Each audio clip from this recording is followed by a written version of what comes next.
আসসালামু আলাইকুম, welcome back to school of English by Mushfika. Confusing English বই থেকে আমরা আইপিএ সিম্বলগুলো শিখছি। তো আজকে আমরা শিখব এ সাউন্ড। এই সাউন্ডটা কি হবে? এ।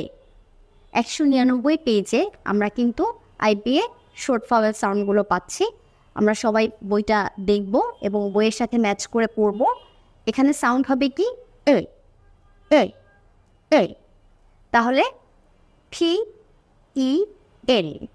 যখন আমরা আইপিএস সিম্বল দেখব তখন ফ এ ফেন ফেন। এখানে খুব একটা পার্থক্য নেই, এই জন্য সহজেই শিখতে পারছি। ফ এন ফেন।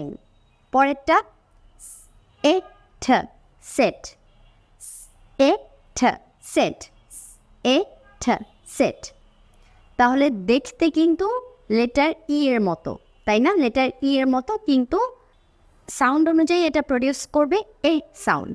এ এ এ। পরেরটা র এ ড রেড র এ ড রেড। এরপরে দেখি এস ডাব্লিউ ই এ টি। এর যে ই এ একসাথে আছে, কিন্তু এখানে সাউন্ড হবে এ, একটাই সাউন্ড হবে এ। Sweat sweat sweat. প্রথমে দেখলাম pen, set, red, sweat.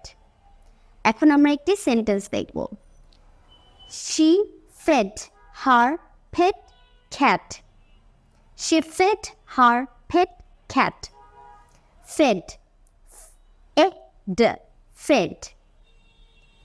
Fade ফ এ ঠ ফেড। আর প্রথম সাউন্ড আমরা দেখেছিলাম এ।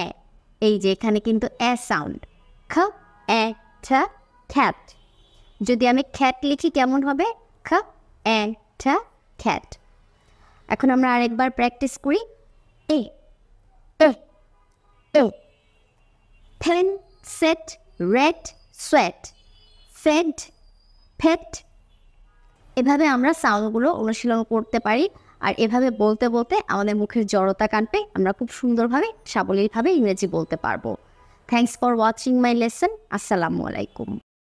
Thanks for watching.